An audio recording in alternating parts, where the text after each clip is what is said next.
Buongiorno, buongiorno, allora ben ritrovati, raccolgo il testimone dalla prima edizione con Daniela Sizia perché da qui in avanti ci occuperemo, come vedete nella grafica, dei ballottaggi, l'ultima sfida del voto dopo il turno dell'8 e 9 di giugno con la sfida dei ballottaggi, comuni nei quali non si è riuscito ad avere al primo turno, ed è previsto ovviamente dalla normativa, di avere il sindaco. Sono 16 i comuni al voto in questa sfida, poi vediamo anche le schermate ma non subito. Ovviamente gli occhi sono puntati su Rovigo, che è l'unico capoluogo di provincia in Veneto che è interessato da questa sfida, ma poi Bassano del Grappa, Montecchio Maggiore, se restiamo nel Vicentino, Vittorio Veneto. I nostri occhi saranno puntati molto su Vittorio Veneto, 4 addirittura i comuni in sfida per il ballottaggio nel veneziano, il più importante Portogruaro, e poi anche nel padovano, ad esempio Monselice, e nel veronese. In regia, li ringrazio fin da ora, abbiamo Andrea Basso e Fabio Falliero, che mi accompagneranno in questa maratona fino ad avere i risultati definitivi della sfida. L'imprescindibile, la mitica Francesca Bozza per il coordinamento dei collegamenti, e fra poco vedremo anche tutti i nostri inviati che sono nelle piazze più importanti al voto. Ci sono tanti temi da qui alle 15, vi ricordo che si vota fino alle 15, quindi fino alle 15 parleremo un po' di tante tematiche senza addentrarci troppo, anzi senza addentrarci nei ballottaggi, perché c'è ancora il voto in corso, quindi c'è ancora la possibilità per tutti di votare fino alle 15. Peraltro i dati dell'affluenza, se rimarranno confermati quelli delle 23, vedremo se ci sarà una modifica in meglio, in positivo rispetto ai dati, ma i dati dell'affluenza non sono certo positivi, questo a dire la verità in tutta Italia, ma in Veneto in particolare. Dunque parleremo un po' di varie tematiche senza entrare troppo nel tema dei ballottaggi, lo dico anche ai nostri ospiti che fra poco presento, e poi dalle 15 insomma liberi tutti come sempre e entreremo nel vivo della sfida. Allora, in collegamento, anzi partiamo dallo studio con i nostri ospiti, la prima infornata di ospiti, ce ne saranno diversi in questa maratona pomeridiana. In studio con me il nuovo che avanza, la politica giovane, Raffaele Freda, Fratelli d'Italia, buongiorno. Buongiorno a tutti. E Marco Zavai, Partito Democratico, buongiorno. Buongiorno Nicola, buongiorno a tutti. Quindi abbiamo Treviso, consigliere comunale notissimo insomma a Treviso, e riconfermato in consiglio comunale a Preganziole, e futuro credo capogruppo di Fratelli d'Italia quando poi ci sarà il primo consiglio comunale a Preganziole. Poi dalle 15 entriamo anche un po' in cosa sta accadendo a Preganziole, abbiamo un po' raccontato in queste settimane post voto. Sì, mi dicono di ringraziare anche Francesco Ceron per le grafiche, ovviamente, grazie Francesca che me l'ha ricordato, perché le grafiche sono imprescindibili per avere tutti i dati. In collegamento Skype Emanuele Crosato, Forza Italia, sindaco di Cessalto, buongiorno. Ciao Nicola, buongiorno a tutti, buongiorno anche agli amici dallo studio. La sento Ciao, squillante, la sento squillante e propositivo, mi va bene così, perfetto. Beh, doveroso, sa, chi fa il sindaco deve essere ottimista, altrimenti faremo un altro lavoro. Poi dovrebbe esserci, vediamo se c'è, in collegamento Skype, eccolo, lo vedo, sorridente anche lui, Dimitri Coin, l'onorevole Dimitri Coin, segretario provinciale della Lega, buongiorno.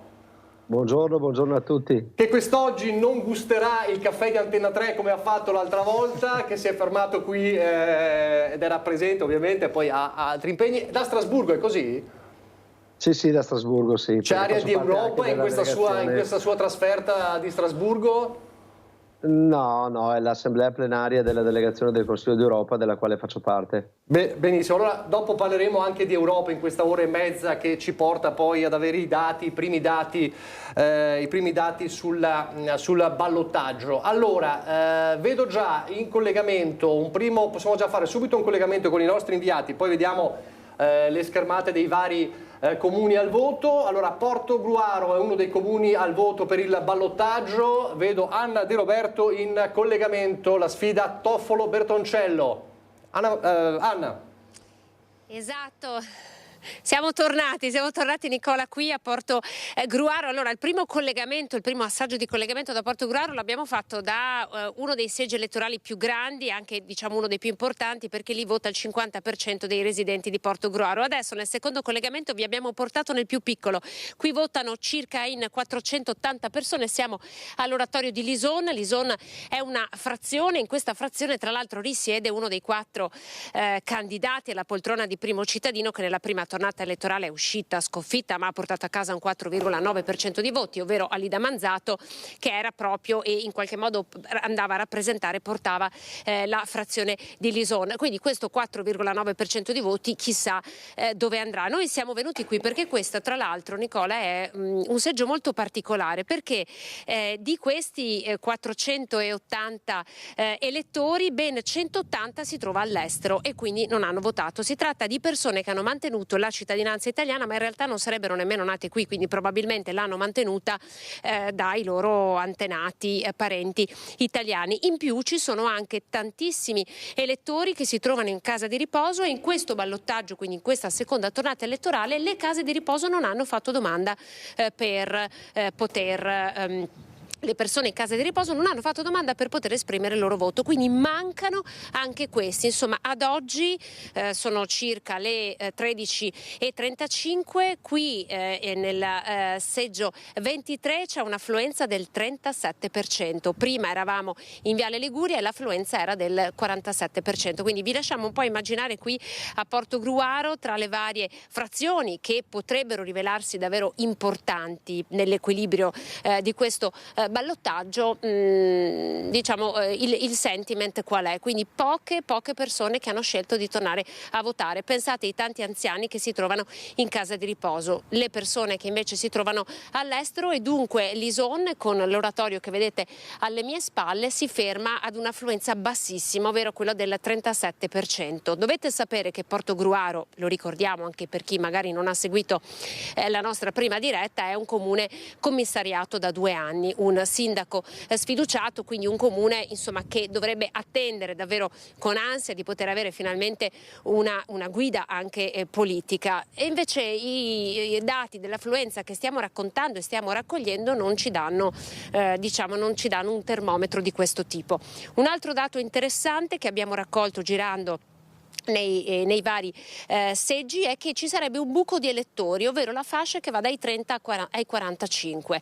Gli over 60 sono tornati a votare al ballottaggio, invece la fascia 30-45 questa volta ha scelto di non votare. Ci sono tantissimi extracomunitari che hanno ottenuto la cittadinanza italiana, quindi giovani che hanno magari sono di seconda generazione, hanno votato, ma invece questa fascia, quella dai 30 ai 45, è scarna e povera, quindi questa volta ha scelto di non votare. Noi stiamo facendo un collegamento in solitaria, Nicola, perché diversi presidenti di seggio sono in pausa pranzo fondamentalmente, quindi siamo venuti qui a cercare anche qualche voce, ma devo dire è un seggio particolarmente deserto. Quindi abbiamo provato un po' a raccontarvi questo parallelo dal seggio quello più popoloso con il più alto numero di elettori a quello meno popoloso, anche perché appunto su 480 pensate almeno 130 sono residenti all'estero. Adesso ci spostiamo verso il centro di Porto Gruaro. Come in qualche modo hai anticipato tu, è una sfida molto particolare, tosta, perché è proprio il centrodestra contro il centrosinistra, e a Porto Gruaro non ci sono stati apparentamenti, quindi chi è uscito sconfitto da una prima tornata elettorale non ha dato indicazioni di voto, ha invece lasciato liberi i propri elettori di votare, quindi davvero qui previsioni ancora non se ne fanno, non ne dobbiamo fare comunque perché non sono ancora le 15 e non possiamo neanche farne, benissimo, esatto. perfetto. Ne possiamo farne. Benissimo, grazie Anna, grazie davvero. Credo che ci sia Anna, ci sentiamo dopo, credo che ci sia pronto anche Filippo Fois che seguirà nella sua missione elettorale Noale, Scorzè e Spinea. Credo che ci sia Filippo Fois fra pochissimo pronto da Noale. quindi fra poco andiamo anche da lui, vediamo se c'è, se no comincio a parlare un po' con i nostri ospiti. Allora, lo diceva Anna De Roberta, ecco, vedo Filippo Fois, fra poco entriamo con Filippo. Il problema delle affluenze, allora lo facciamo fra pochissimo. Filippo, se è collegato vado da lui, se no parlo con gli ospiti. Un attimo solo. Allora, fra poco lo vediamo. Allora, il problema è quello delle affluenze. Vi do un dato, non abbiamo ancora il dato delle 15 ovviamente.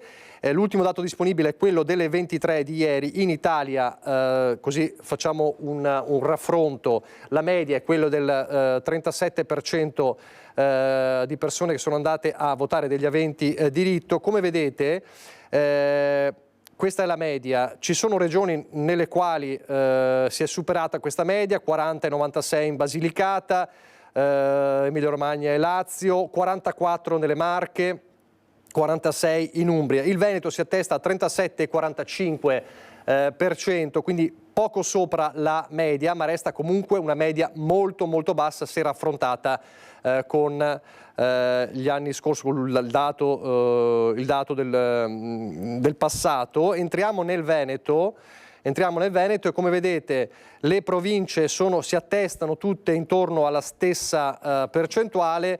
La provincia nella quale si è votato di più nei comuni al ballottaggio ovviamente, 39,53%, è Padova, sempre alle 23 di ieri ovviamente. Bisogna capire se ci sarà stato poi in generale un miglioramento nella mattinata, ma è pensabile che non ci sia qualcosa di clamoroso rispetto a questo dato. Quindi il dato dell'affluenza è un dato estremamente negativo e resta, quindi non solo per quanto riguarda europee e al primo turno abbiamo visto, ma anche nei ballottaggi. Allora, annuale, Filippo Fois.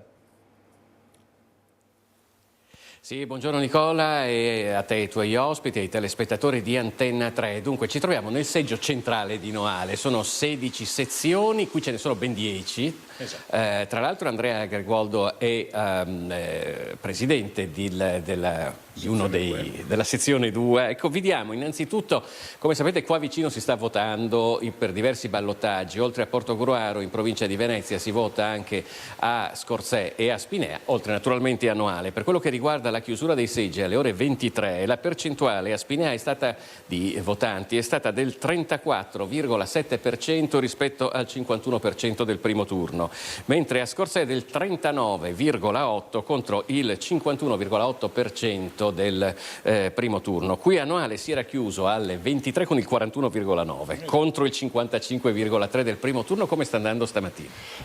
Abbiamo anche la lavagna. Esatto, non molto meglio, purtroppo l'affluenza è verso il 50%, ma ancora nel nostro seggio ancora bassina, insomma, non grandi presenze. Quanto tempo è che non si vede qualcuno? È una buona mezz'ora che non viene nessun votante.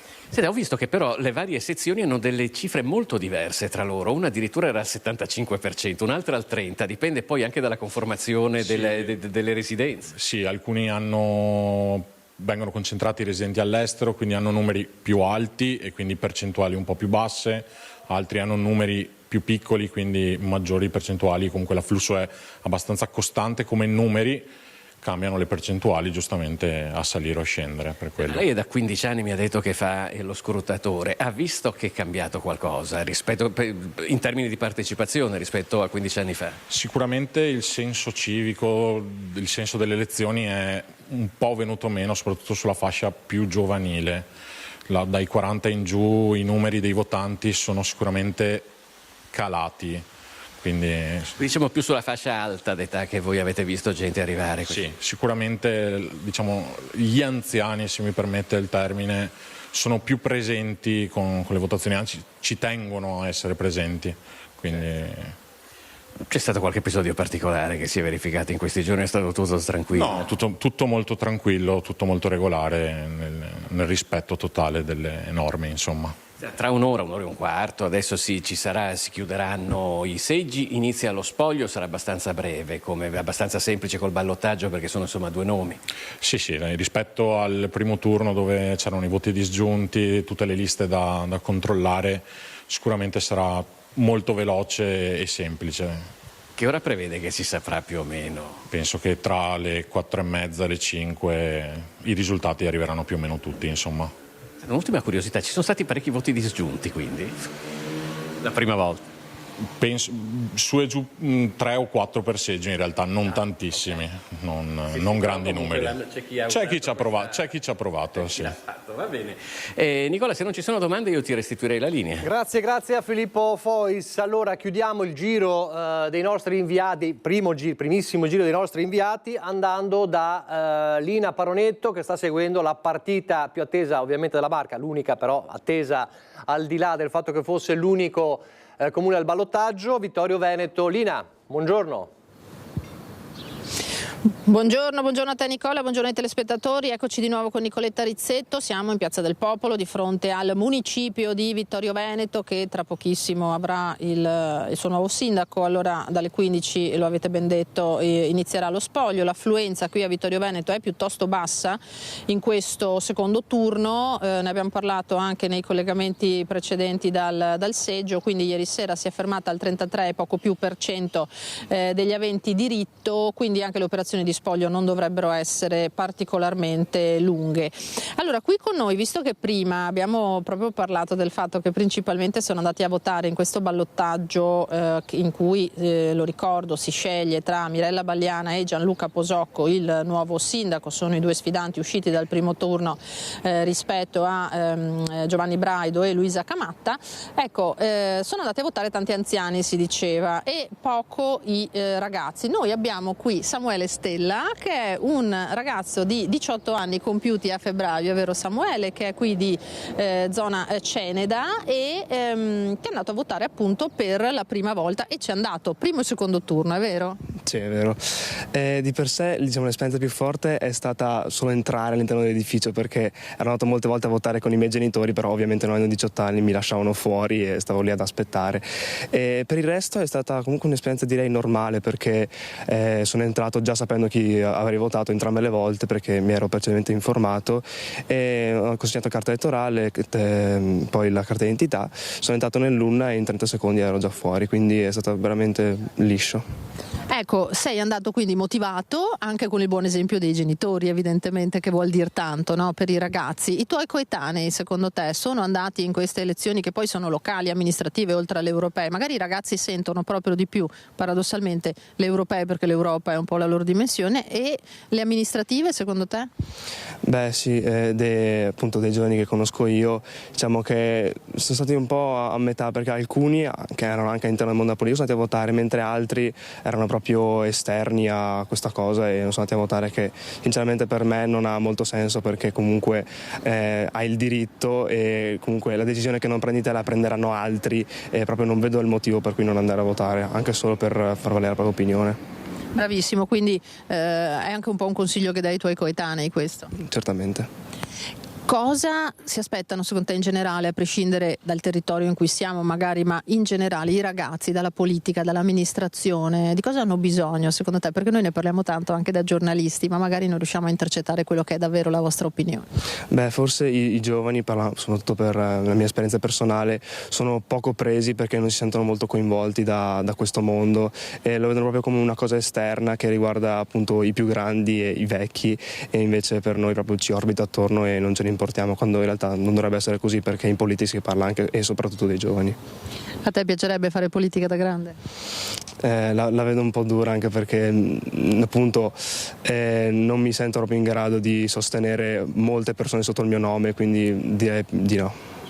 Ecco, ma è un ragionamento anche di serietà quello che stai facendo, che magari ci sono anche degli adulti che non lo fanno, no? Cioè il fatto di dire non mi sentirei in grado, perché secondo te bisogna essere preparati. Certamente, per sostenere le proprie idee e appunto le idee di una massa di persone bisogna essere molto preparati e diciamo sapere il fatto proprio. E sinceramente io non mi sentirei proprio in grado di fare questa cosa, di difendere così tante persone sotto il mio solo nome.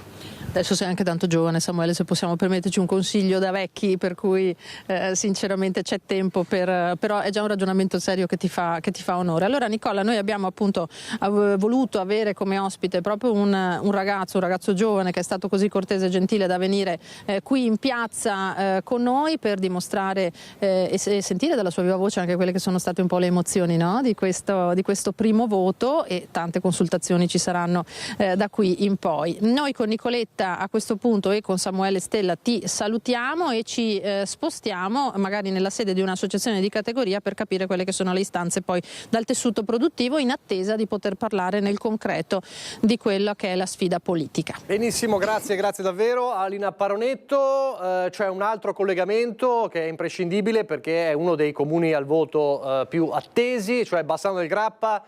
Monica Smiderle, buongiorno, buon pomeriggio ormai. Buon pomeriggio a tutti. Insomma, anche Bassano del Grappa è al voto, ballottaggio, la grande sfida tra Roberto Campagnolo e Nicola Finco. Manca un'ora praticamente alla chiusura delle urne, perché si chiuderanno le operazioni di voto alle ore 15. Roberto Campagnolo, che è il candidato del centro-sinistra, che è sostenuto da PD, Bassano per Tutti, Europa Verde, Bassano Passione Comune, Movimento 5 Stelle, e poi dopo l'esito delle elezioni del primo turno, gli apparentamenti con la lista civica È il Momento, la cosiddetta lista dei giovani a Bassano, e Azione. Nicola Finco invece, il candidato del centrodestra, sostenuto da Lega, Forza Italia, DC, la Civica Finco, Fratelli d'Italia e Impegno per Bassano. Fratelli d'Italia e Impegno per Bassano si sono apparentati con la coalizione di Finco dopo il primo turno di elezioni.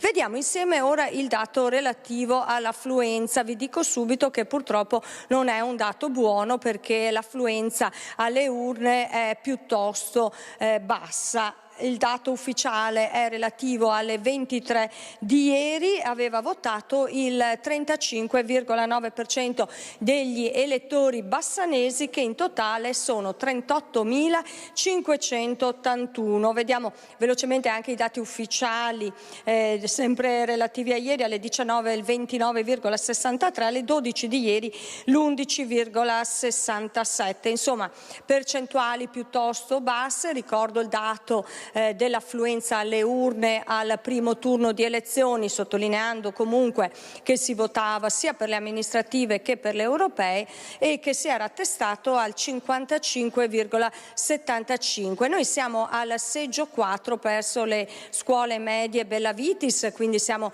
in pieno centro città.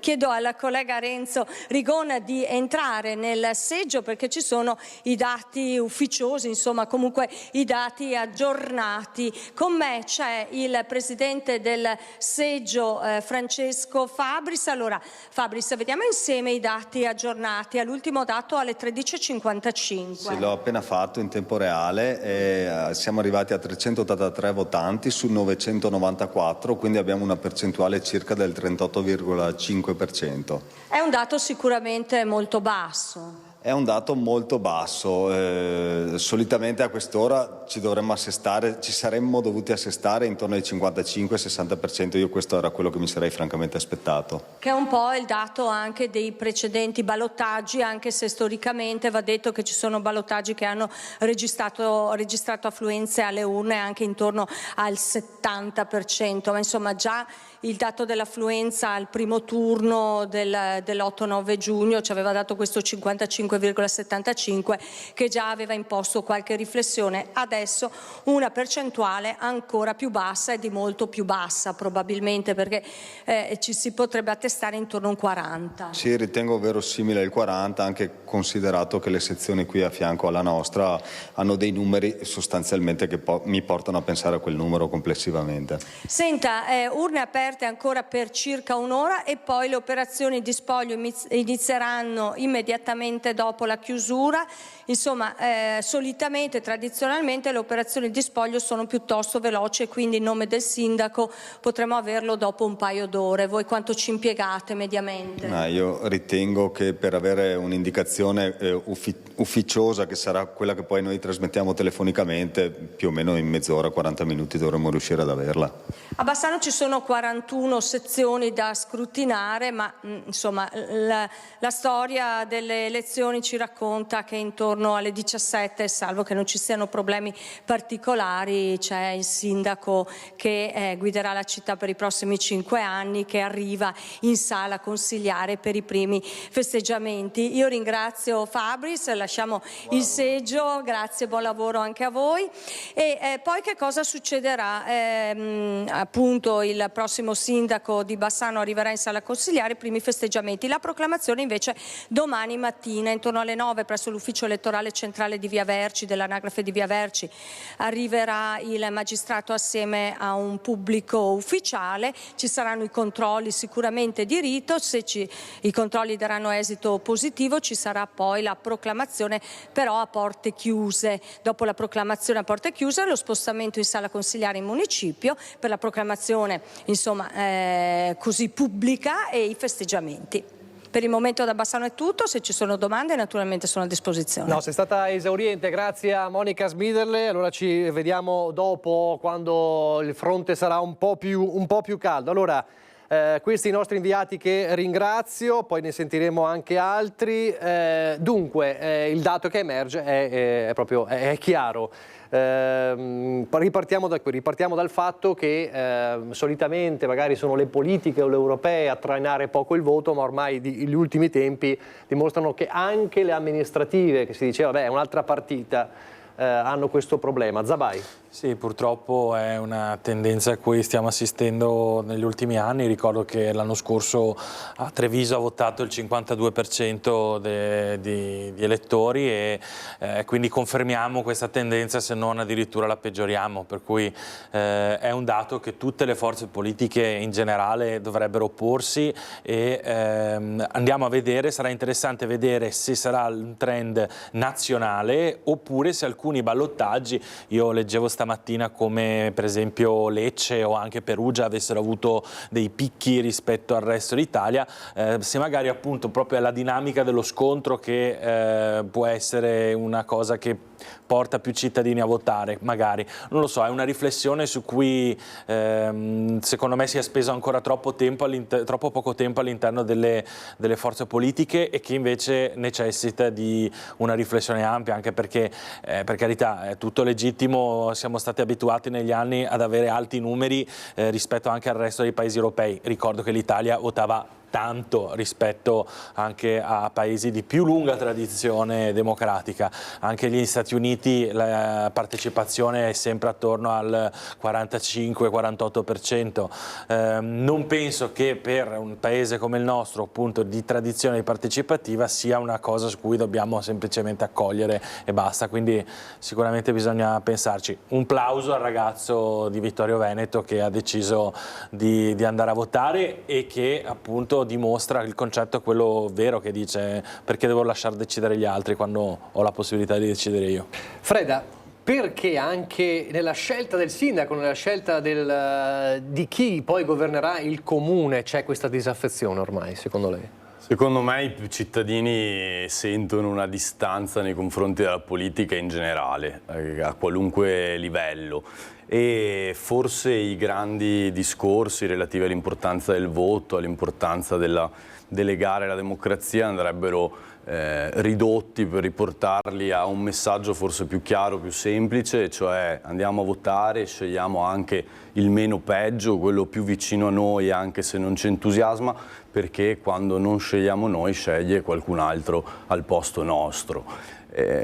A livello amministrativo, ecco, forse i cittadini dovrebbero essere coinvolti maggiormente nel corso di tutti e 5 gli anni, conoscere meglio e mettere quindi a disposizione dei cittadini stessi maggiori informazioni su quelle che sono le attività del comune affinché sia valorizzato poi il loro voto e il loro ruolo nel momento in cui sono chiamati al voto. È un discorso generale, mi permetto ad esempio di fare il ruolo di opposizione anche in televisione. Il comune di Preganziola, il mio comune, non ha un canale Instagram, e allora se poi i giovani non vanno a votare alle comunali, facciamoci una domanda: magari un canale di quel genere potrebbe favorire la trasmissione delle informazioni e invitare maggiormente al voto i ragazzi tra i 18 e i 30 anni. Può essere una proposta per la nuova sindaca Stocco sarà felice di... Ormai l'ho detto, quindi dovrò portarlo in consiglio comunale. Esatto. Allora, Coin, nella sua esperienza aveva mai visto una situazione del genere per le amministrative a livello di affluenza? No, direi di no. Diciamo che il trend è sempre in costante calo, ma quello che è emerso anche in questa tornata elettorale, che poi si è manifestato appunto anche con questa affluenza, erano anche gli incontri pubblici di qualunque fosse il candidato sindaco e di qualunque appartenenza. La presenza in alcuni casi era anche soddisfacente, però se magari si pensano anche al numero di abitanti dei comuni dove questo riferimento veniva portato, dimostra che davvero c'è anche poco interesse probabilmente. Per quanto riguarda la fascia d'età, è quella che sulla quale ci eravamo già soffermati anche noi in alcune analisi che avevamo fatto. Quella fascia d'età è quella che va a votare meno. Francamente devo fare i complimenti anch'io al ragazzo, perché è andato a votare e ha motivato anche nel modo corretto il motivo del suo voto. Però dobbiamo lavorare, tutta la politica deve lavorare per far capire agli elettori che il voto è un diritto che è oltre un diritto, è quasi un dovere. Crosato. È stato detto, nel senso che sì, forse è anche una tendenza ad andare a fare progressione, e questa cosa è abbastanza triste. Mentre per quanto riguarda, dovremmo molto probabilmente riuscire a intercettare di più le fasce come partito e uscire come partiti, quindi magari riuscire a erogare anche nelle scuole, nelle università. E purtroppo molto spesso quando associ il fatto che fai politica, la gente magari già gli dà un po' fastidio questa cosa, e quindi magari invece dovremmo ridare anche un ruolo, un valore a quello che facciamo. Lì in studio ci sono 2 ragazzi giovani che fanno amministrazione politica a Raffaele da tantissimi anni, sebbene giovanissimo, quindi forse è l'esempio che se andiamo a parlare ai ragazzi da giovani e instilliamo in loro una passione, magari poi fanno anche politica e avvicinano anche altri ragazzi al voto. È un po' quello che è successo con tutti noi, insomma. Una cosa, rilanciandoci al ragazzo, visto che abbiamo fatto i complimenti a Giovane, che però ha detto, è chiaro che è presto, no? Però in politica dice, forse bisogna saper fare le cose, c'è la paura anche di accostarsi alla politica. Da chi si è accostato alla politica rispetto agli altri ospiti più recentemente, c'è questa paura, oppure bisogna dare un consiglio a questo ragazzo che bisogna mettersi in gioco? Sul più recentemente ti ringrazio, perché io quest'anno faccio 18 anni che mi occupo. Però era praticamente un neonato quando ho iniziato a fare politica. Avevo 15 anni, tra l'altro, con Raffaele ci conosciamo da quel tempo lì, perché io ero rappresentante di istituto al Canova, lui era rappresentante di istituto al Duca degli Abruzzi, quindi insomma ci conosciamo da lungo tempo. Però insomma lui ha detto, bisogna saper fare le cose. Allora io su questo voglio dare un messaggio chiaro. Le è passata l'idea anche che la politica sia sostanzialmente soltanto soltanto magari avere il ruolo, avere la responsabilità di amministrare o di stare all'opposizione, comunque l'eletto, il ruolo. Ecco, voglio smentire questa cosa qua, perché la valorizzazione dell'attività politica passa attraverso quella che sono delle attività molteplici, cioè l'impegno non è soltanto quello che passa per i consigli comunali, per i consigli regionali o per il Parlamento, ma è quello che passa nell'attività quotidiana di militanza, di organizzazione di eventi, di presidio del territorio. Cioè già soltanto se il ragazzo ha una necessità, una questione che gli sta a cuore, che può essere legata al suo quartiere, alla sua scuola o anche a un tema nazionale a cui tiene, penso al grande impegno che tanti ragazzi stanno mettendo sulle tematiche ambientali, l'impegno, la partecipazione ai partiti, ad associazioni, a gruppi di interesse che portano avanti battaglie politiche, è anche quello fare politica, e il voto non è altro che la manifestazione di un percorso di idee, di scelte che trova in quel momento la sua espressione, ma non è il fine ultimo della partecipazione, è la partecipazione stessa. La democrazia non può essere solo una democrazia elettorale, se no, come vediamo, purtroppo tutto si riduce semplicemente a quel momento lì, si perde interesse nel processo e la gente comincia a dimenticarsi del motivo per cui dovrebbe occuparsene. Io parlo per esperienza, io ho iniziato a fare politica attraverso la rappresentanza studentesca, l'impegno nella mia scuola, e da lì in poi poi sono arrivato ai partiti, però diciamo che per me è stato quello che mi ha guidato, per cui distinguiamo chiaramente questa cosa qua. Quindi l'invito che io faccio a lui, come a tanti altri che magari avrebbero voglia di impegnarsi ma non sanno ancora, avvicinatevi ai partiti. Abbiamo un bisogno spasmodico di essere inondati di persone nuove che hanno voglia di fare, che hanno voglia di cambiare, perché anche noi ci troviamo nella difficoltà di dover come dire, inventarci sempre nuovi modi per essere rappresentativi e di avere il polso vero di quello che succede nella società. Questa è una realtà di fatto, almeno io la vivo e penso che tutti quelli che fanno politica la possano ammettere. A volte ci sentiamo anche noi stessi un po' isolati all'interno dei contesti che viviamo, perché chiaramente è una questione di tempo, di impegno, bisogna mettere da parte spesso, alcune volte, i propri interessi personali, però è una cosa che ripaga sicuramente. Freda. Sì, io sono sostanzialmente d'accordo con quello che ha detto Marco, che mi ha fatto anche sorgere la nostalgia per gli anni del liceo in cui eravamo su barricate opposte ma con amicizia e lealtà. Ai tagli ci opponevamo tutti. No, infatti. Ma c'è chi magari a 15 anni come me, Marco, è pazzo fondamentalmente e si imbarca su questa cosa. C'è chi invece magari può essere molto giovane oppure un po' più grande e, come diceva Marco, può dare anche un solo piccolo contributo. Il ragazzo di Vittorio Veneto diceva: io non mi sento all'altezza di, ma quando ti approcci alla politica anche solo portare i volantini, parlare con un amico, con un familiare, aprire il gazebo in piazza, e tutte queste attività in realtà significano fare politica. E poi aggiungo una cosa: io ho visto che per fare bene i consiglieri, spero di farlo bene, o anche gli assessori, i sindaci, eccetera, eccetera, è fondamentale che i tuoi concittadini ti dicano: lì c'è un problema, quest'altra cosa non va bene, abbiamo un problema con questa associazione. E nel momento in cui anche fosse solo un problema relativo alla via di casa tua, il parco vicino casa e quant'altro, e quando c'è questo tipo di attività in realtà il concittadino sta facendo politica, perché si sta occupando della collettività, non solo di se stesso ma anche dei vicini di casa e di quanti andranno a frequentare, no, poi quel quartiere.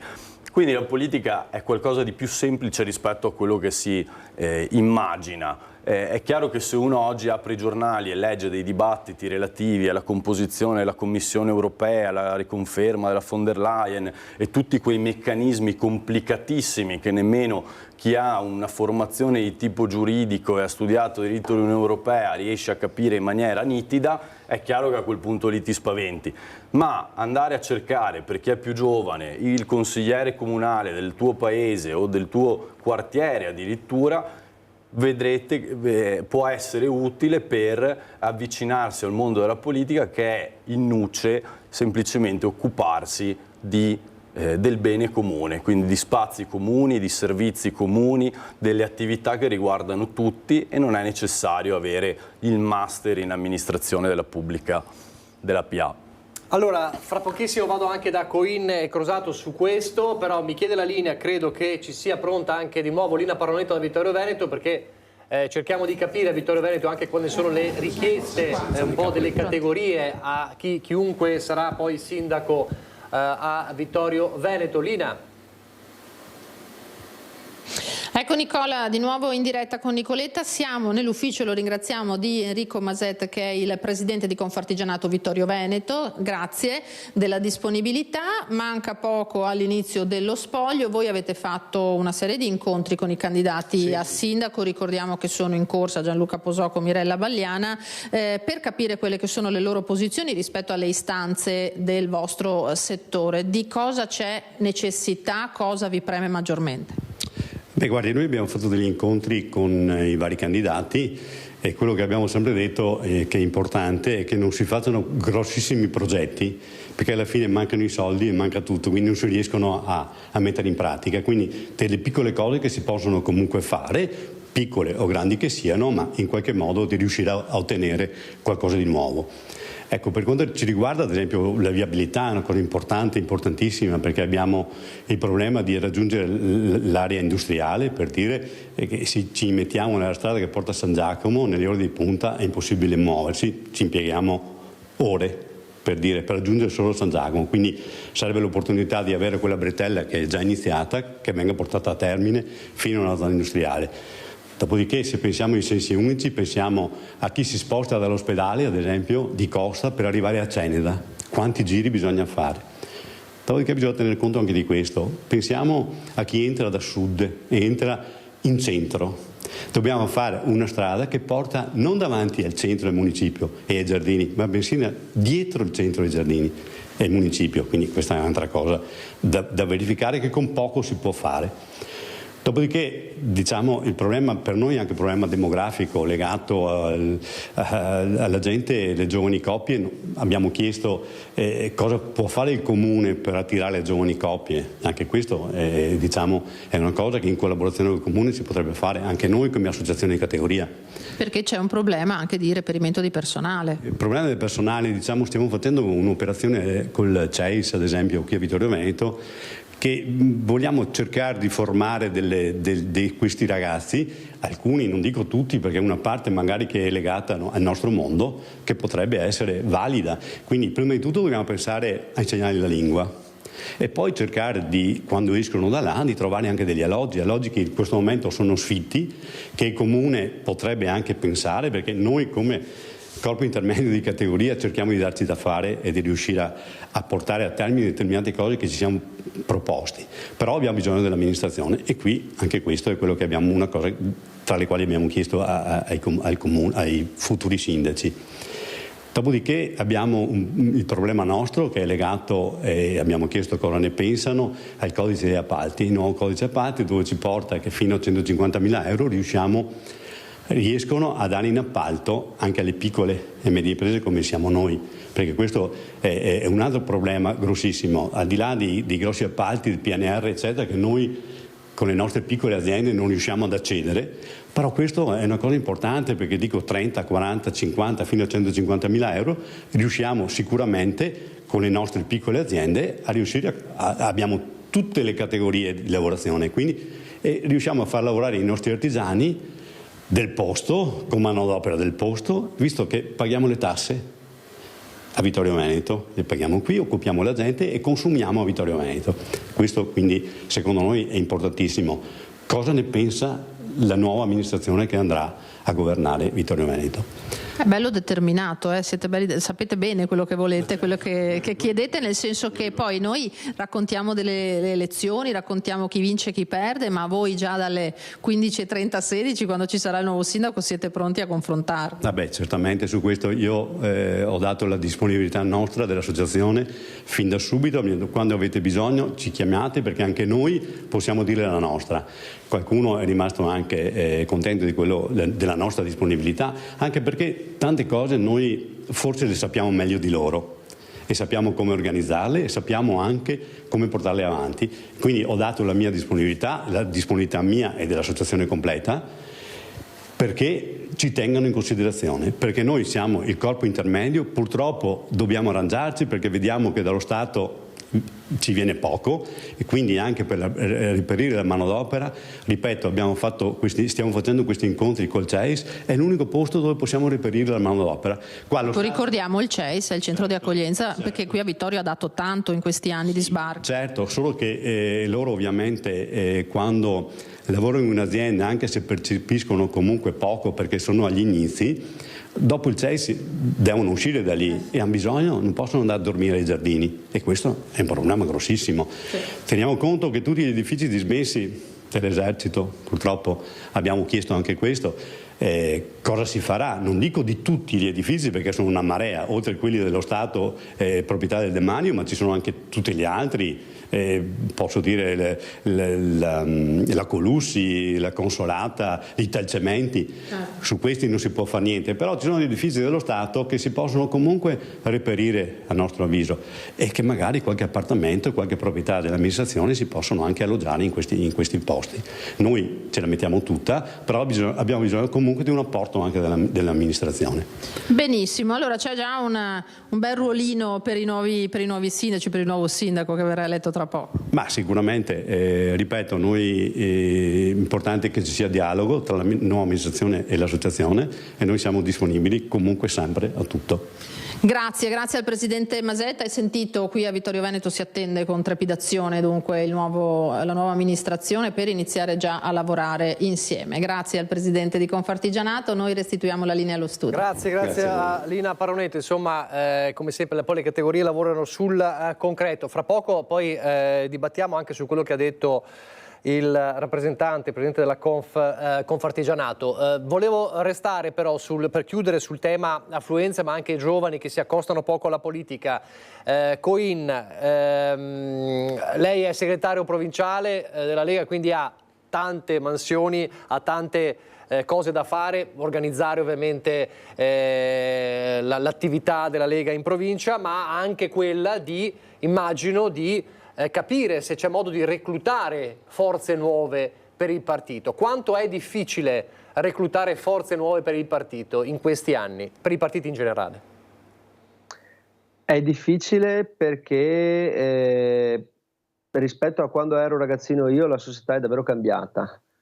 Io da bambino, facendo così un po' di storia, guardavo le tribune politiche sul divano con mio nonno. Alle elementari ho fatto un tema dove la maestra mi aveva sgridato perché diceva che avevo copiato su un'elezione politica dove c'era un testa a testa tra Democrazia Cristiana e Partito Comunista con i dati di variazione di seggi e tutte queste cose. Si discuteva poi alle scuole medie piuttosto che alle superiori, si discuteva sui temi, si discuteva sui punti di vista e invece oggi purtroppo si affrontano i ruoli. Io cosa vado a fare?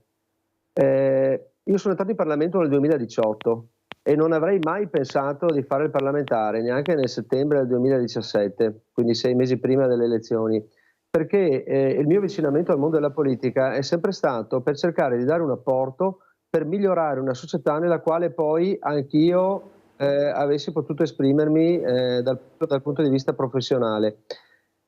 Dobbiamo tirar fuori da questi ragazzi le passioni, dobbiamo appassionarli, dobbiamo discutere di temi e non di ruoli, dobbiamo discutere di idee, dobbiamo portare ottimismo. Le persone positive tra di loro si attraggono, le persone negative si attraggono anche loro. Dobbiamo selezionare le persone positive, dobbiamo tirar fuori idee, temi. Per quanto riguarda il Veneto, nella Lega si parla tanto del ponte sullo Stretto, ma perché non parliamo di una viabilità complementare rispetto al Brennero e i problemi che ci sono su quel fronte? Non si parla di uno sviluppo della portualità di Venezia, non parliamo di un completamento della 4. Abbiamo tematiche anche infrastrutturali enormi e queste sono solo una piccolissima parte, perché poi l'aspetto sociale, l'aspetto ambientale. Dobbiamo ritornare a parlare di temi, ma tutti i partiti politici, perché le difficoltà che troviamo noi al nostro interno le trovano anche gli altri, perché mi confronto settimanalmente con i segretari provinciali degli altri partiti e la società nella quale ci rivolgiamo anche noi è la stessa, è la stessa, quella che è per me, per Fabio Chiese, per Claudio Borgia, per Giovanni Zorzi, è per tutti la stessa cosa. C'è difficoltà a riuscire a far emergere quelle che sono le passioni vere in un campo politico che poi non è la politica partitica, ma è l'idea di una società nella quale noi dobbiamo poterci esprimere e nella quale noi vorremmo che i nostri figli potessero esprimersi. Io ho 2 bambini, hanno entrambi la doppia cittadinanza, quindi italiana e brasiliana, perché la mamma è italo-brasiliana, di origine veneta, e io vorrei che i miei figli potessero decidere dove andare, non fossero costretti ad andare da una parte piuttosto che in un'altra. E questo è l'apporto che noi dobbiamo dare, dobbiamo trasmettere questo anche senso di responsabilità, perché fare politica è una cosa bellissima, ma parte prima di tutto da un grande senso di responsabilità e da una visione di una società che noi vorremmo che si realizzasse. Crosato, in questi anni sono nate, magari mi confermate voi o mi smentite, credo che sia una novità di questi anni le scuole di formazione politica in alcuni partiti, nei partiti, o ci sono sempre state? E soprattutto servono anche queste un po' a, come dire, avvicinare i giovani?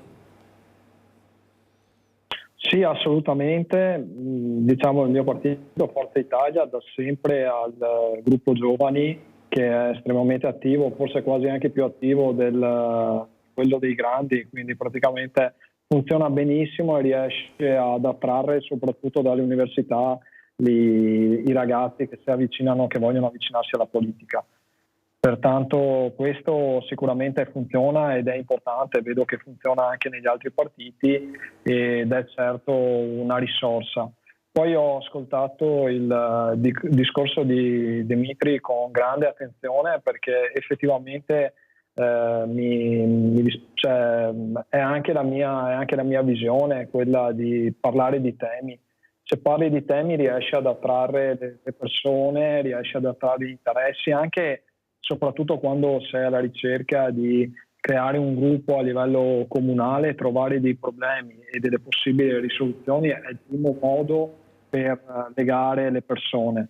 Poi diciamo in Forza Italia abbiamo, soprattutto in provincia di Treviso, abbiamo la fortuna di avere Fabio, che è riuscito a creare un gruppo coeso, e quindi è fondamentale per riuscire a fare politica e attraversare anche i momenti difficili, i momenti in cui magari i risultati non arrivano e devi comunque investire risorse e tempo e togliere ai tuoi affetti il tempo per riuscire comunque a fare un gazebo, fare una manifestazione, andare a un incontro, essere presente ed essere rappresentante anche e soprattutto in una provincia difficile, che è stata difficile per Forza Italia, come quella di Treviso.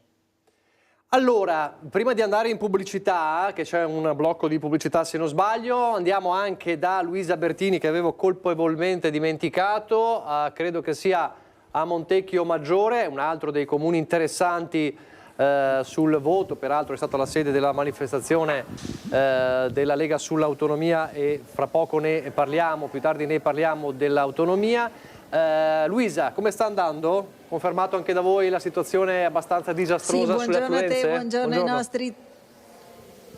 Sì, situazione abbastanza disastrosa, perché riepilogo brevemente i dati. Su Montecchio Maggiore l'ultima rilevazione parla del 38,60% a fronte della precedente tornata elettorale del 47,97%.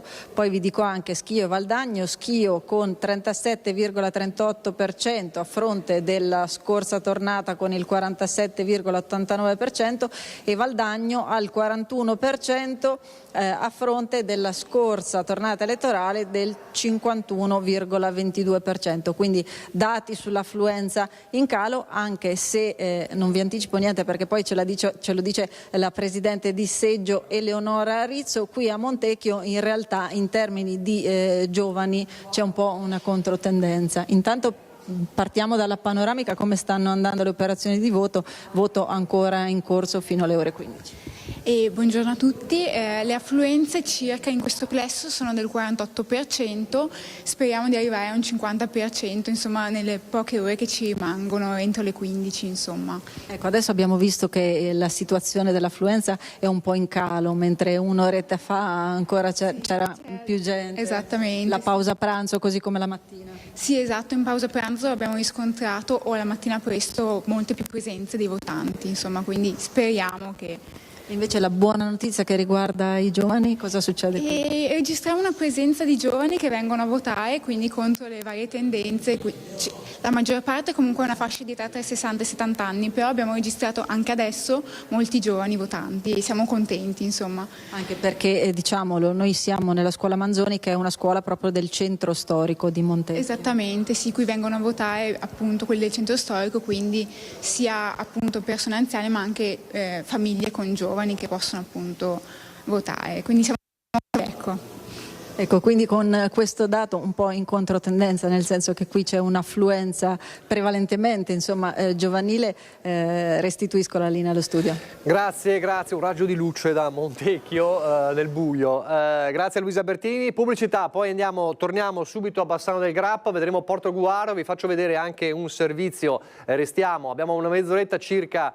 Ancora un po' legati dal fatto che si va a votare, poi dalle 3 siamo più liberi di parlare un po' di tutto. Vi faccio vedere anche un servizio che abbiamo realizzato dopo la pubblicità la settimana scorsa. Era ospite a Ring Giuseppe Paolin della Lega, che ha lanciato una specie di proposta provocazione proprio per cercare di smuovere qualcosa sulla scarsa affluenza. Allora, pubblicità.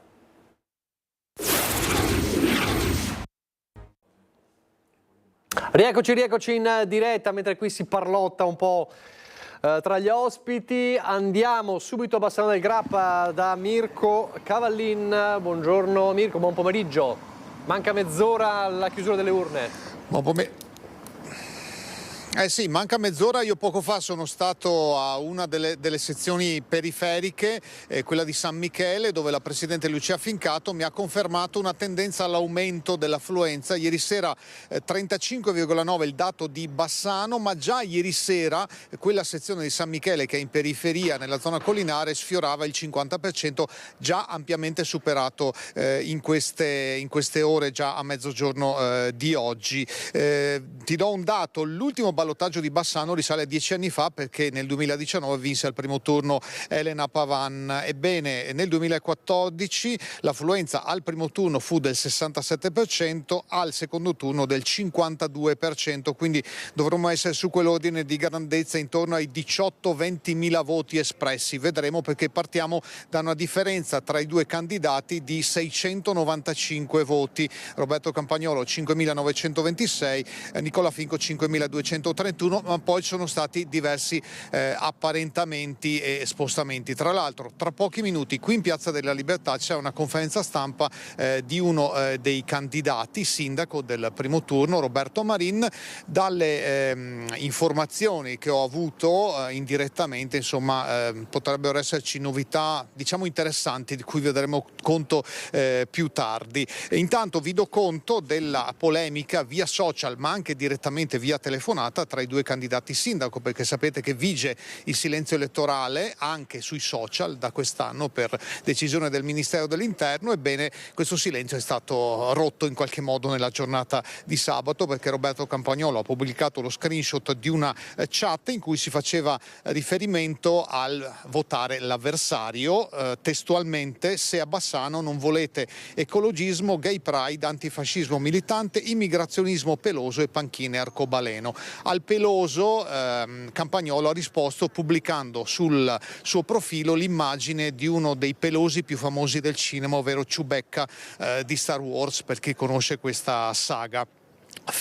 Nicola Finco, a stretto giro, candidato del centrodestra, ha protestato anche lui via social per il fatto che l'avversario avesse rotto il silenzio elettorale. Poi tra i due c'è stata una telefonata chiarificatrice dicendo che bisogna puntare più sui programmi e sui contenuti. Vedremo che cosa hanno deciso i bassanesi, quelli che sono andati a votare. Questione di minuti, ci dicono che intorno alle 16 dovremmo avere già un dato abbastanza consolidato, se non non addirittura definitivo. Per il momento è tutto, ci risentiamo nel corso del pomeriggio. A te Nicola. Grazie a Mirko Cavallin, ci mancava anche la foto di Ciubecca, era fantastico.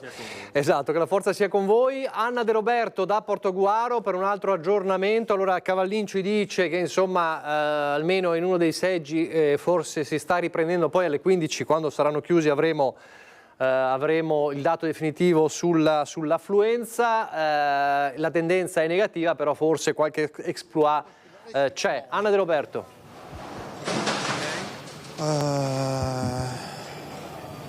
Però non ti sentiamo. Ora siamo in Via Valle, quindi non ci senti. No, il microfono c'è. Adesso ci sentite? sentiamo. Sì. Il microfono? Sì, vai. Eccoci, il microfono era acceso. Allora, siamo in centro storico, Via Valle, scuole medie Pascoli, siamo con due presidenti di seggio, sezione 1, sezione 3, anche qui facciamo un po' il punto sull'affluenza. Tra l'altro qui Nicola siamo agli sgoccioli, quindi ci sono tante persone, abbiamo anche un po' di pubblico, non so se Renato riesce a far vedere qui le persone che si sono fermate insomma a dare un'occhiata anche a questo nostro collegamento. Allora partiamo da qui, presidente di seggio, come sta andando? Siamo alle battute finali a livello di affluenza?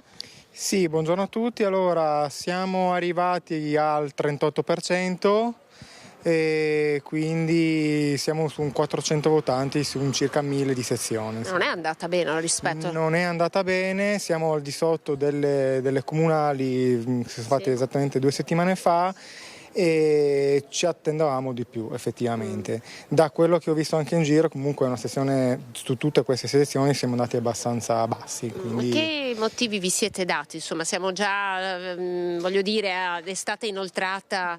Potrebbe essere, come parlavamo anche tra presidenti, anche l'età media un po' alta, quindi probabilmente anche la difficoltà di una seconda votazione, magari insomma un po' di confusione generale secondo me un po' c'è stata, però insomma ci aspettavamo di più sicuramente. Allora Nicola, siamo anche in compagnia di Matteo, anche voi insomma potete confermare questa tendenza un po' al ribasso? Sì, c'è stata anche da noi una tendenza al ribasso, rispetto alla scorsa tornata noi siamo al 43% circa. Qui siamo in centro storico, ma il peso delle seconde generazioni l'avete sentito? Non eccessivamente, non una percentuale molto alta purtroppo. Allora, non so se avete visto Nicola, ma sono tutti giovanissimi qui, i presidenti di seggio sono molto giovani, sono veramente, la precedente tornata elettorale si parlava di quanto sia stato difficile anche trovare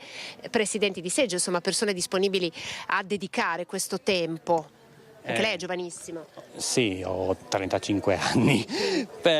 Sì, ho sentito anch'io tanta difficoltà a trovare partecipazione per il seggio per vari motivi, non so bene quali, però ne ho sentito E parlare. giovanissimi li avete visti? Qualcuno, non tanti, la maggior parte comunque età medio-alta. Insomma, non stiamo restituendo da Portogruaro una fotografia proprio, come dire, felice di questa partecipazione? Decisamente no, molta difficoltà e nel mio caso ho partecipato anche a portare qualcuno in più perché non si riusciva comunque a trovare gente e tutti quelli che abbiamo trovato, l'80% sono under 30, over 30, under un po'.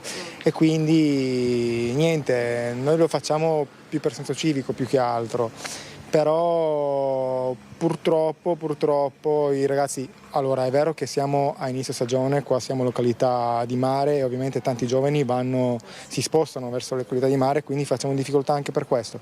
E quindi una buona percentuale è andata via lì. L'altra buona percentuale ovviamente vede un lavoro troppo grande per quello che poi alla fine è la ritroposizione. Entra in tasca, ecco, e qui entra e scappa. Allora, ecco Nicola, questa è la fotografia che arriva da Portogruaro, infelice un po' dal punto di vista dei dati sull'affluenza, manca davvero pochissimo, quindi insomma il prossimo collegamento probabilmente sarà nelle sedi elettorali di partito. Noi restituiamo la linea qui dalla scuola media Pascoli. Grazie Anna De Roberto. Allora mancano 20 pochi minuti alla nostra, diciamo, la libertà di parola, quindi adesso avanti con gli ospiti fino a quando non saranno chiusi i seggi, così potremo discutere un po' meglio. Allora, restiamo sul tema. Abbiamo visto l'affluenza, le difficoltà di far partecipare la gente, le difficoltà di far partecipare anche politicamente i più giovani. Se torniamo invece alla disaffezione dell'elettorato verso le elezioni, la settimana scorsa era a Ring tra gli ospiti Giuseppe Paolin della Lega, segretario organizzativo della Lega, che lancia una proposta, diciamo, provocazione. Sentite qual è, ci sono anche le prime reazioni quella sera a Ring. Diciamo che è un tema su cui magari discutiamo subito dopo. Sentite cosa ha detto Paolin settimana scorsa a Ring. Io sto pensando a una proposta per pubblicare l'elenco dei votanti. Ogni comune pubblica chi ha votato e chi non ha votato. Rendere pubblica la lista dei cittadini che sono andati a votare, facendo per esclusione nomi e cognomi di chi invece diserta le urne. La proposta anti-astensionismo la lancia in diretta a Ring il leghista Giuseppe Paolin. I politici sono sottoposti al certificato penale e tutta una serie di incombenze per evitare che siano dei ladri. Al cittadino io chiederei solo di sapere se ha votato o no. Ma dove lo pubblicherebbe? Ma nei siti comunali. Immediata la reazione degli altri ospiti, contrario il Dem Zanoni. Non è una legge che rende obbligatorio pubblicare chi va a votare e chi non va a votare, che risolviamo il problema dell'astensionismo. Si risolve il problema dell'astensionismo cercando di essere coerenti e dando fiducia a questi cittadini che non vanno più a votare, facendo tutto il nostro dovere e cercando di risolvere i problemi dei cittadini. Sì, ma Zanoni, perdonami se ti interrompo, se demonizziamo la politica, cioè i cittadini continueranno a dire che sono tutti uguali, cioè bisogna anche arrivare a parlare con i cittadini. Responsabilizzare i cittadini, ma però sì, è un diritto-dovere, per cui vi ricordo che era un dovere e tempo fa venivano tolti a chi non andava a votare. Io non voglio arrivare a questo.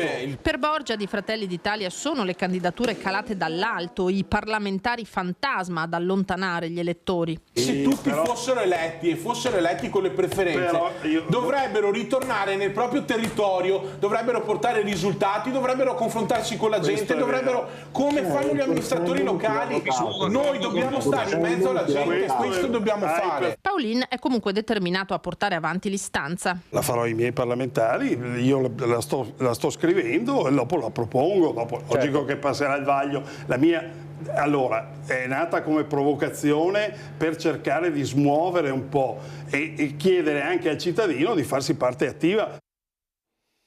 Allora, così Paolin settimana scorsa. Qui vengo da lei è un parlamentare, le è arrivata questa proposta di Paolin e in ogni caso, certo nasce come provocazione, però lui dice, in questi anni abbiamo visto che c'è disaffezione. È vero, dobbiamo essere più vicini alla gente, lo diceva Borgia, però stiamo vedendo che la cosa non cambia molto rispetto dalle politiche alle comunali ormai, quindi non è neanche questione di nomi calati dall'alto, evidentemente.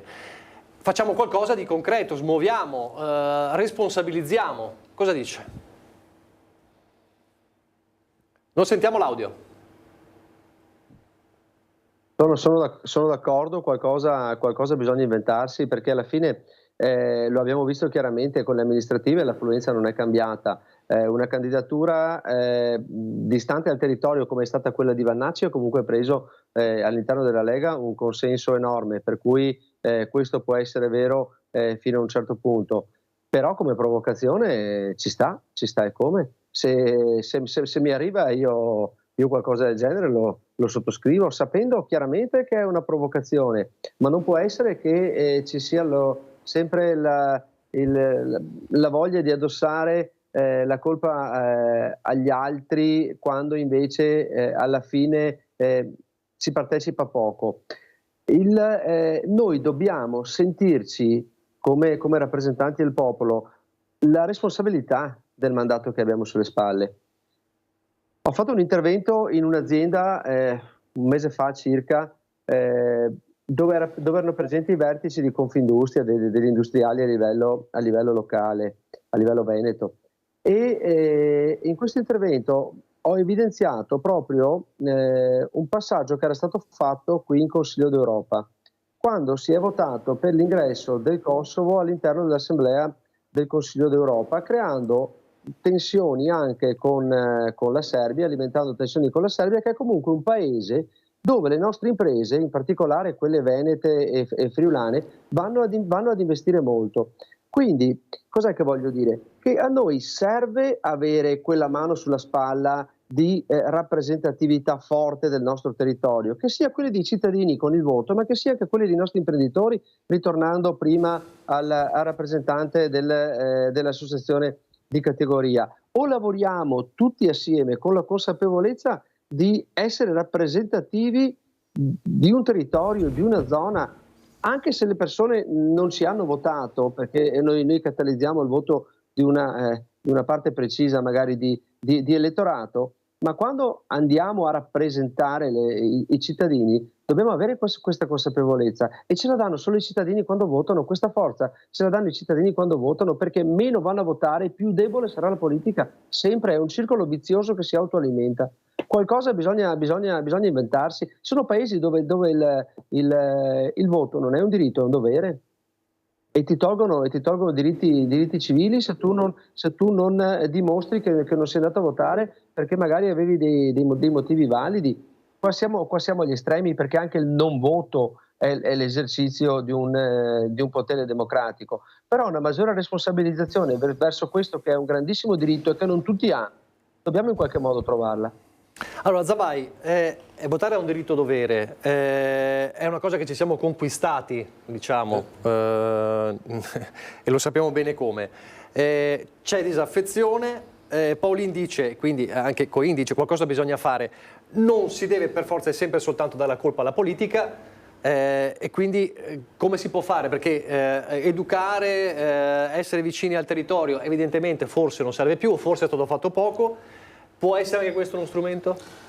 Ma può essere, cioè, in Belgio hanno la multa per chi non va a votare, visto che è un dovere, cioè letteralmente vieni multato perché appunto non hai partecipato a quello che è un tuo dovere civico. Io non so se mi sbaglio, credo che le liste degli elettori di chi non si era recato venivano pubblicate fino a qualche decennio fa anche in Italia, per cui diciamo che non sarebbe niente di nuovo. Io sono sempre per l'idea che più che, come dire, l'atto punitivo, diciamo, noi dovremmo cercare di io continuo a pensare che ci sia una questione di qualità non solo della politica, ma dei contesti dove noi ne parliamo. Cioè, io mi ricordo come a scuola, proprio quando io portavo un volantino, portavo del materiale, chiaramente di una parte perché io avevo delle idee, certo, non è che mi si diceva apriamo un dibattito, avevo dei professori purtroppo che mi dicevano butta via, butta fuori, fai sparire questa cosa qua. Nelle scuole noi abbiamo visto come negli anni è arrivata dall'istituzione stessa magari il fatto di tenere fuori la politica. Quante volte vediamo che anche nei dibattiti si cerca di evitare il dibattito con la scusa che si fa solo scontro, che si fa cacciara. Allora, ai politici la responsabilità di non fare cacciara, di non fare uno scontro soltanto ideologico, e di portare le istanze e di spiegarle, di essere civili e coinvolgenti, ma dall'altra parte di non chiudere le porte a quelle che sono delle necessità chiare di confronto che in tutti gli altri paesi esistono, nel senso che se noi andiamo a vedere anche i nostri vicini, cioè noi qua in Italia facciamo la polemica a volte perché il personaggio famoso si schiera politicamente, smettiamo di farla, è legittimo, ogni volta si dice non bisogna portare la politica di qua, non bisogna portare la politica di qua, e alla fine la gente vede la politica come la criptonite, quindi ecco, non sorprendiamoci. Sono d'accordo sul fatto della riflessione legata alla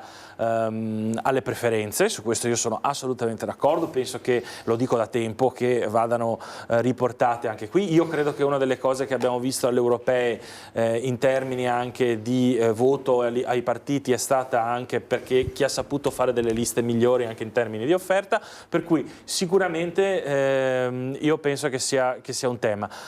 Non sarei io all'inizio subito per l'approccio coercitivo, punitivo, banalmente perché penso che possiamo ancora fare qualcosa prima, ecco, questo sono convinto. Crosato.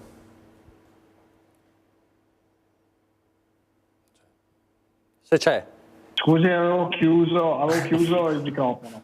No, io condivido pienamente quanto è stato detto, poi l'importanza è quella di riuscire ad avvicinare le persone, però senza andare verso uno scontro. Io credo che pubblicare le liste mi sembra un po' eccessivo, insomma, non rientra tra le cose che vorrei fare, insomma, ma piuttosto cercherei di comprendere i motivi di questo elettorato e magari di questo non elettorato e magari riuscire a trovare dei modi per parlare con queste persone, sapendo che comunque è legittimo anche il fatto di non andare a votare, cioè dobbiamo anche rispettare il fatto che molto probabilmente alcune persone non desiderano esprimersi. Io da liberale convinto lo devo accettare, pur non essendo una delle mie prerogative, ma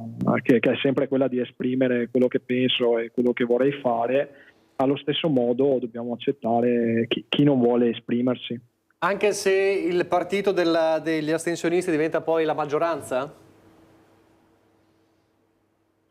Sì, credo che questo sia un errore verso chi non si esprime, come l'ha detto prima il ragazzo, come l'hanno detto bene gli interventi prima di me, chi non decide non ha nessun diritto di lamentarsi, perché poteva tranquillamente esprimersi, trovare delle forme anche di rappresentanza. Molto probabilmente, dico una cosa magari un po' più forte, molto probabilmente abbiamo sbagliato a togliere i finanziamenti ai partiti, a non riuscire ad avere una rappresentanza di tutti i partiti, quindi molto probabilmente io tornerei a rifinanziare i partiti dandogli una democrazia, un controllo anche all'interno dei partiti. Sono per lo stile francese una scuola di formazione per gli amministratori obbligatoria, e quindi entrare magari nelle forme di autodemocrazia all'interno del partito in maniera importante e rappresentativa, e poi non vedo nulla di male a dare una patente a chi poi va a rappresentare i cittadini. Freda, sia su questo ma anche poi sulla proposta di Paolin. Allora, il tema è sicuramente importante perché chiaramente qualunque eletto nel momento in cui sono in pochi ad andare a votare è decisamente meno legittimato, e questo ti porta anche magari a governare un territorio un po' col freno tirato, perché hai paura della reazione non solo di chi ti ha scelto ma anche di chi non si è recato proprio alle urne. A me la lista non fa impazzire come idea, devo essere sincero, tuttavia c'è da fare una considerazione che è etica ed è morale. Tante volte dietro al non voto c'è un modo per eludere una responsabilità, per sottrarsi da una responsabilità.